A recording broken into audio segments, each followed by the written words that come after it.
clinch, right? Maybe I go leg hook, he steps out of it. I go judo throw, he steps out of it. I go inside leg trick. Okay, so today we're going to be working on some clinch work takedowns, all right? But the first thing we're going to talk about is understanding distance management, okay? So here's the scenario. We're already in an altercation, okay? We know the person in front of us, they want to try to beat us up, okay? So the first thing we need to understand is how can we maintain a safe distance between the person, okay? Can I borrow Sullivan, please? Okay, Sullivan's the bad guy, all right? Imagine my arm straight out, his arm straight out, okay? This is approximately a 6 foot length, more or less, okay? So this is a good distance to where my punches can't hurt him, okay? But more importantly, his punches can't hit me, okay? So this is the distance that I want to keep the person if I know we're in an altercation, okay? So as Sullivan approaches me, my hands up, as he approaches me, I'm backing up, all right? I'm backing up, all right? So understanding the distance that we need to keep ourselves at so that punches are ineffective is a lesson in itself, okay? If I let Sullivan approach me and I don't go anywhere, now he's in the range where he can start punching me, okay? So I need to understand distance management, okay? So I'm either backing up to make space, or if I find the right timing, as he's approaching me, I can crash, okay? I can close the space off, okay? If I'm really, really close to Sullivan, his punches are very ineffective to me. Okay, so that's distance management. It's not necessarily always staying far away, That's a good, you could definitely do that, okay? There's gonna come a point where you gotta stop backing up, okay? You need to engage, you need to stop the threat from keep coming forward, okay? So that's how we're gonna engage the threat, all right? So if he backs up a little bit just so we have some more space, we're gonna do it in 3 steps, okay? First thing I'm gonna do is I'm gonna have my hands up in a good active stance, ready to be able to move forward and backward if I need to. Okay, Sullivan's gonna take 3 steps towards me, the aggressive steps. All right, I'm gonna back up on the first 2. On the third one, I want to time his entry, and I want to meet his entry with a strong, aggressive forward clinch, forward crash, okay? When I do that, I want to make sure that my hands are covering my face. I don't want to try to reach for Sullivan's arms or reach for his body. That's opening up my face to get punched, okay? So as I feel that third step come through, I want to aggressively come in with my hands covering my head, elbows tight, and I want to crash my forearms right into his chest. Okay, so this is what it's going to look like. My hands are going to be up. He's going to take 3. 1, 2, 3. Right there. Okay, I want to make sure that my elbows are inside. All right, because from here I want to get the inside clinch position. I want to get the inside clinch position. I want to make sure that my arms are underneath his. Okay, if he's able to get underneath my arms, now I'm in a bad spot. Okay, the person that has the inside control, the underhooks, as we call them, they're usually winning that position. Okay, so that's why I keep my elbows tight so that once I do crash, it's very likely that I'm going to get that underhook position. Okay, in the past we've worked, if they get an underhook, we can pummel our hands and we can work to get the double underhook position. But for now, we're just going to engage with a good crash and clinch, and we're going to get our body lock. Okay, so again, one more time. It comes 1, 2, 3. Crash and clinch. All right, now that I've clinched, I've crashed, now from here his punches are very ineffective. Okay, there's no distance for him to really pull back and create a lot of damage. No, from here, I can bring my hands away from my head. I'm going to work to wrap underneath his arms, around his hips. And then I'm going to step my hips in nice and tight, making sure that my hips are engaged into his leg, and I want to be slightly off-center. I don't need to be right front with Sullivan, and I don't necessarily need to be completely teed off. If I can, that's great, but the person's usually not going to let us get behind them, so they're going to be facing us the whole time. So generally, off-center is where we're going to find ourselves. Okay, so again, one more time, back up. He comes in 1, 2, 3, right from here. I can release my hands, clinch, head tight, step in, and now we're here. Head has got to be nice and tight to the chest. Okay, be careful with putting your head down here by the ribs, because this is guillotine territory. Okay, this is where you get in need. Okay, so a head up right here. The body type is going to dictate where my head is exactly. Okay, if Sullivan's doing it to me, maybe he's going to have his head in my face, but he's a lot taller than me, so I'm going to have my head like ear in the chest, ear in the heart, right here. Okay? And I'm holding nice and tight, making sure that I lock my hands underneath the hips, and I'm pulling his hips into me. I want to create this connection right here. Okay? I want the person, the bad guy, to check my base. Okay? So he's going to attach back onto me, and he's going to just try to move me around. I want to make sure that I have a good stable foundation underneath my legs, so that way if he does try to throw me around, I'm not just going to fall over and end up on the bottom position. Okay? I want to maintain my good position and work to get a takedown and establish top position. Okay, so we're here again. He goes 1, 2, I go 3. Wrap, crash, step in. Hips nice and tight. He's going to grab onto me. He's just going to move me around. Short, choppy steps. Maintain this position. Good. Just a couple, 2, 3, 4, 5 seconds. Nothing, we're not doing this for 30 seconds, all right? But that's the idea. I just want us to feel the good tight squeeze, the clinch position, head position is good, and I want to have my feet underneath me, making small little choppy steps to make sure that my base doesn't get, all tilted. So again, one more time. 1, 2, 3, crash, wrap, check my base. Boom. See how my hips are staying engaged into him. I don't want to let my hips start to go away. Now I have broken posture. It's more likely he's going to work to get underhooks, and he's going to work to improve his position. So I want to have my hips in nice and tight, pulling his hips into me, and I'm staying glued to him. All right? One last time. So here, hands up. 1, 2, 3. Grab, clinch, hug. Right there. Okay? Just a couple of throws back and forth. It's no problem. Okay? I can have a couple different kind of grips. If the person's really, really wide compared to me, I can do an S grip, so I can lock my fingers in together like this. Okay? If not, I go gable grip. Palm to palm, thumbs tucked in, palm to palm, and I'm pulling in. Okay? This is my preferred grip, but if the guy's a lot bigger and need a little bit more length to my arms, I go S grip right here. But I'm still always, elbows are coming together, and I'm still pulling the hips in tight. Okay? Any questions? Okay, let's give it a shot. Spread out. Okay, time. All right, good. Very simple drill. All right? You can know all the techniques in the world. If you don't understand basics of having foundation in your base, and you fall over every time somebody just gives you a little bit of resistance, right? All the techniques are useless, right? So just being able to have a good understanding of structurally rooting your feet to the floor and being able to adjust your base wherever needed, okay? So that's a great drill just initially, okay? So from there, they're going to be thrashing around, right? I'm just staying tight, staying strong, and being very energy efficient, all right? Breathing, just staying nice and tight, moving my base where I need to. They're going to be thrashing around. They're probably using a lot more energy than I am. Okay, so there's going to come a point where the person's going to start to slow down a little bit, right? They're not going to be able to keep that energy up for 2 minutes, all right? After 30 seconds go by, they're thrashing, they're going to start getting tired. Okay, now here's our opportunity to get a takedown. All right, while the person's thrashing around, that's not when we want to hit our takedown. We want to stay tight, we want to glue ourselves to the person, let them exhaust themselves. Now when they're weaker and tired, that's where we hit our takedown, okay? We want to be smart with our takedown work. So, again, same thing. We're not changing anything in the beginning. We do our still, we back up our 2, and I charge on the 3rd. All right, we're getting that crash and clinch. Really, really rep that out. All right, now from there, same technique. He's going to base check us for 2-3 seconds, and then he's going to stop so that we can apply our technique. Okay, realistically, when you're doing it live rolling, there's going to be a little bit of movement during it, but we start somewhere. And then as we increase the resistance, it becomes a little bit more realistic. Okay, so again, we're here. He comes in. 1, 2, 3. Wrap, step in, and I crash and clinch. Okay, 1, 2, 3, 4, 5. He's mixing it around. Perfect. Okay, so now the foot that I can see. All right, so depending on which side you are, not always going to be the same foot. So the foot that I can see, that foot is going to step in between his legs, more or less. Okay, I want to take a little cheat step right here. That's it. Now I put all my weight on that foot, and the other leg is going to hook just the outside of his free leg. Okay. Boom, right here. I want to think about going like Achilles to Achilles tendon. I don't need to wrap the heel, like the knee, like this. Now he can step backwards with his leg. He has the ability to bend his leg. Just bend your leg. Yeah, step, yeah, you see? Right? So when I keep my heel or my Achilles to Achilles, now he doesn't have the ability to bend his leg backwards. Now it's very, very easy for me to pull that leg back, and now he doesn't have a base. All I'm doing is doing a heavy tilt to the side of the voided foot. So I turn and tilt. Boom. As soon as I feel him start to go down, I feel he's lost his balance, he's starting to go down, I let go of the clinch, and I put my hands in the ground. Now I have the ability to base, slide myself into the mount position, and then pin from here. Okay? The problem with holding onto the person during the whole descent is that as they start to fall, that's their time to explode and roll up on top. Okay? So I want disconnection. Understanding connection isn't a stationary thing. It always changes. More connection, less connection. So you have to know when you got to let go of the person so that you can use your hands to maintain hot position. Okay, so let's just skip a step. We're already here. Okay, he's thrashed around a bit. All right, so I step in, hook the heel, pull the leg back, and I want to make sure I steer him. Right there. Hands go to the ground. I slide my knee to the mount, and then I'm here. Okay? What I was getting at is if I do hold on to him, right, as I take you down, boom, big bridge and turn. So I'm here, I stay tight. I stay tight.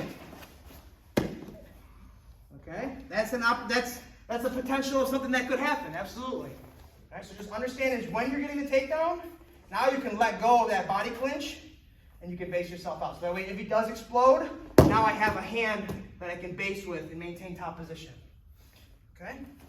So one more time. It goes 1, 2, 3. Step in, wrap, head nice and tight. Everyone moving around, base check, base check.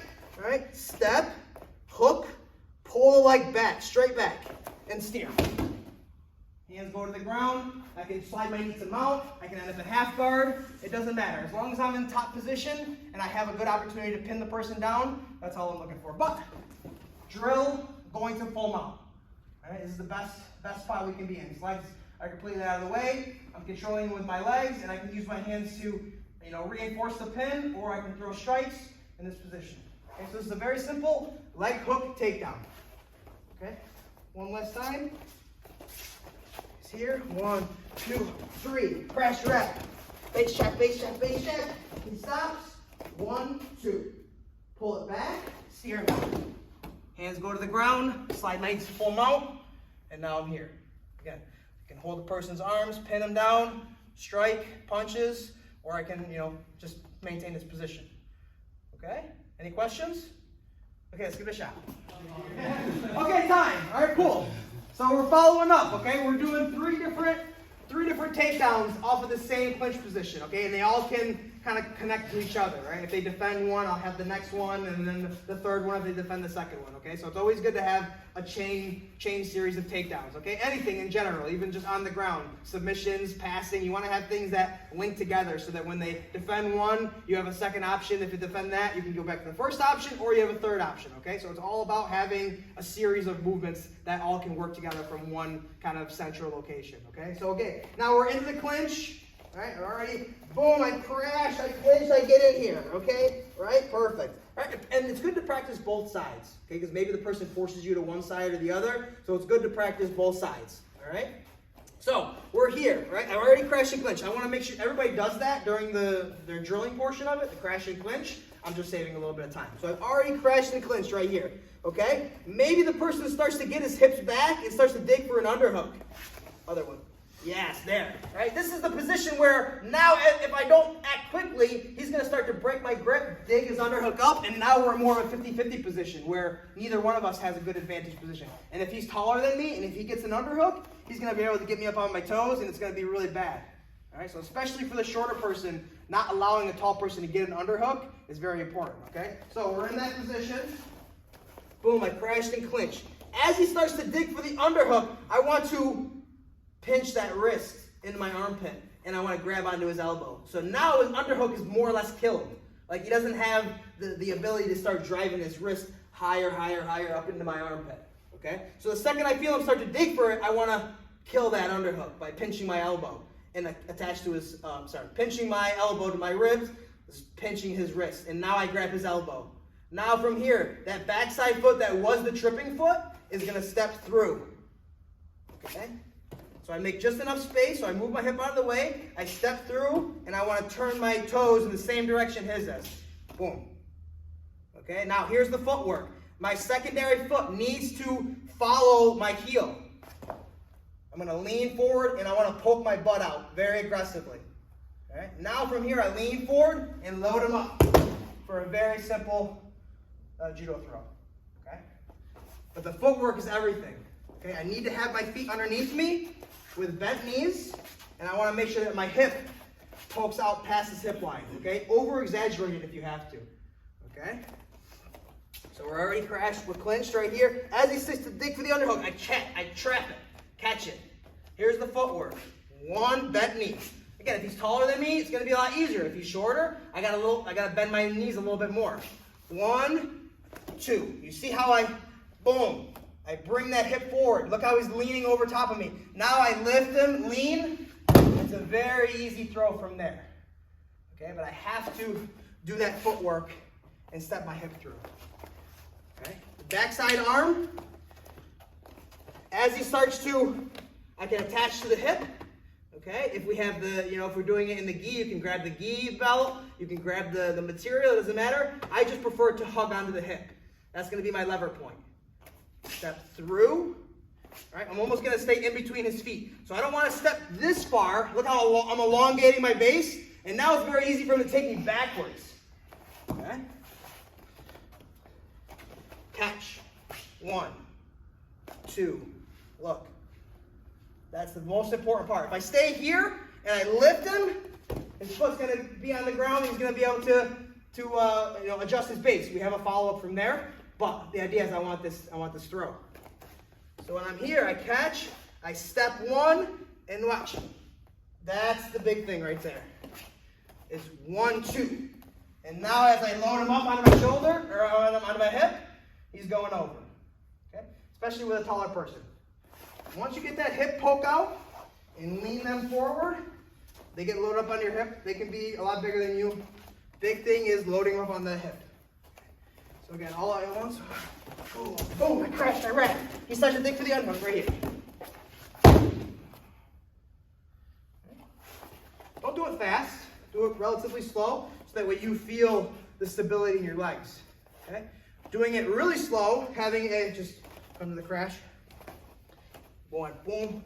I go 1, 2, and I just hold him. Okay? I want to feel that balance. Okay? Now he's loaded up onto my hip. It's very, very easy. All I'm doing is just turning my shoulders. Boom. And as you get, obviously live rolling, you want to do it fast right away because he's going to be moving and adjusting his base. But that's the idea. Okay, so one more time all together. Go 1, 2, 3, crash and clinch. He starts to dig for the underhook. Catch, right there. 1, 2, 3. Load and throw. I like to keep the pinch of his wrist in my armpit, hugging the elbow, and I'm just right here, like more or less like a knee on belly position. Right? I can, on top of the chest right here, just pinning him in this position. Right? If he tries to run away, I'm pulling back. If he tries to drive into me, I lift up. Maintaining this kind of position right here. I got follow-ups from here. I can step into arm bars, Kimuras, or maintain this position or slide to the mount. All right? Let's see it again. One last time. Okay? It's always practicing a good break fall. Right? That's why we do them. Right? As I'm throwing him, his free arm, boom, slaps the mat to break a little bit of his fall. Okay? 1, 2, 3, crash, rat, clinch, base check, right there. Kill that underhook. Okay, don't allow the person to start to drive it all the way through, and now I'm here, I gotta deal with it. It's gonna be harder to deal with it then. Boom, kill it right away. Backside leg steps through. See how I'm kind of going in the same direction of his foot? If I'm like this, it's gonna be hard to start to rotate. So as I step through, I put my foot in the same direction as his. Back step, poke the butt. Lean, load him up. Finish. Very simple, very smooth. Okay? Questions? All right, let's give it a shot. The footwork is the hardest part of anything, right? As far as like clinch work, the footwork, throws, trips, it's all part of the footwork drills. Okay? And there's drills that are dedicated just to learning footwork. Shadow drills, doing this at home. All right? It's all footwork. Okay, so from there, okay, maybe as we come through, as we poke our butt, he starts to circle around, right? So if he can continue to circle around, he gets past my hip line, I'm not going to be able to lift his hip underneath, okay? But it's going to open up another option for me, okay? So again, just saving some time. We're already here, okay? He digs in, I catch here. I go 1, 2, right? If I keep my hip aligned with his hip or farther, I'm going to be able to load him up. But if he just does a really small circle, now from here, I don't have that same position anymore. Okay, now watch what I do. Watch, I cheat step, 1, 2. And now I drive my hip forward for a nice inside leg trip from there. Okay, so you see how they kind of connect together. As I go for my judo throw, he circles enough, I just do a little extra footwork drill, and I go inside leg trip. So just saving time, we're here, boom. He goes, I catch, I go 1, 2. Now watch, I go 1, 2. I drive all my weight down. And it's very important that that leg comes deep with my sole of my foot pointing to the ceiling. Okay, I don't want to have my foot planted. Okay, I actually want to, it's like almost like a sacrifice. I'm collapsing my body on top of him. That's what's causing the inside trip to work. Okay, so I've already gotten here. I go 1, 2, he circles. I don't want to go 1, 2. You see how my foot is flat on the ground? Now I can't collapse my body forward because I have a foot that's basing out. All right, so when I drive this leg through, I almost go sole of my foot to the ceiling. Now all I'm doing is driving my hip straight through. And I usually end up in like half guard position where I can work the pass from there. Worst case scenario, you end up in this full guard, but get a takedown. And so it's a throw, he circles around, here's the footwork, 1, 2. Okay, so the first throw is 1, 2, he circles around, 1, 2. Okay, see all the footwork.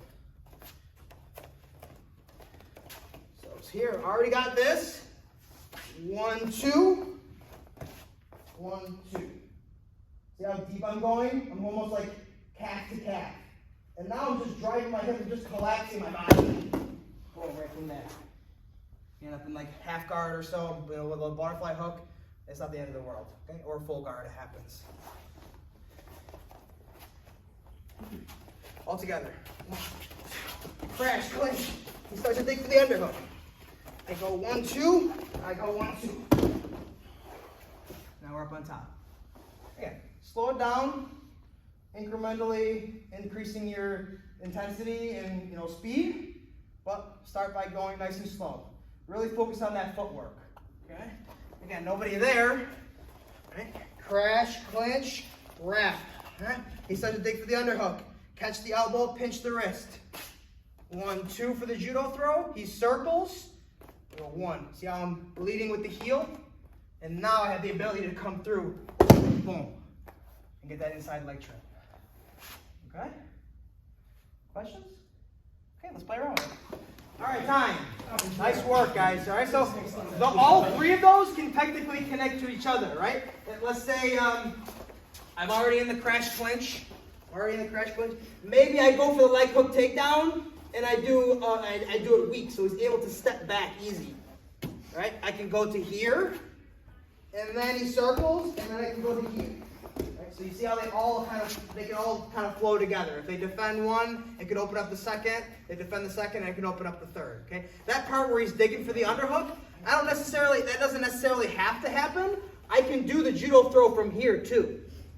Right? If he doesn't dig for the underhook, but I feel like I can do the throw, maybe he's pushing into me a little bit, I can catch here. So he doesn't need to be digging for the underhook, but that's something that can happen potentially, right? So I can do the same judo throw right from here, right? Even though he doesn't have the underhook. It doesn't really change anything, right? Because I'm just cupping onto his tricep and pulling it in, right?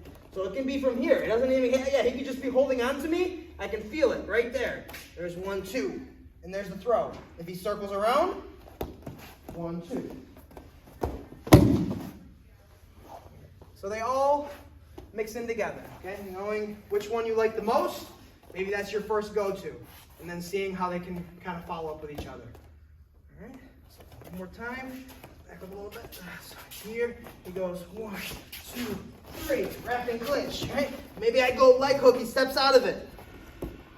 I go judo throw, he steps out of it. I go inside leg trip. Right? So they all blend together nicely, okay? But it takes time, it takes footwork. What do we focus on today? If we can't get any 3 of these, what do we focus on? Crash and clinch. Crash and clinch. Distance management. Okay, that's key. If I can just keep him away from me, I can keep him 6 foot distance. He's not going to hurt me. I can verbally, de-escalate the situation. Make enough space where the guy gives up. He doesn't want to deal with it. Okay, so again, don't worry about, I didn't get all 3 techniques. Oh, what a waste of a day. Crash and clinch. Staying tight, right? That's it. If you get that, that's a great, skill building. All right? Questions? All right, great job today, guys. Let's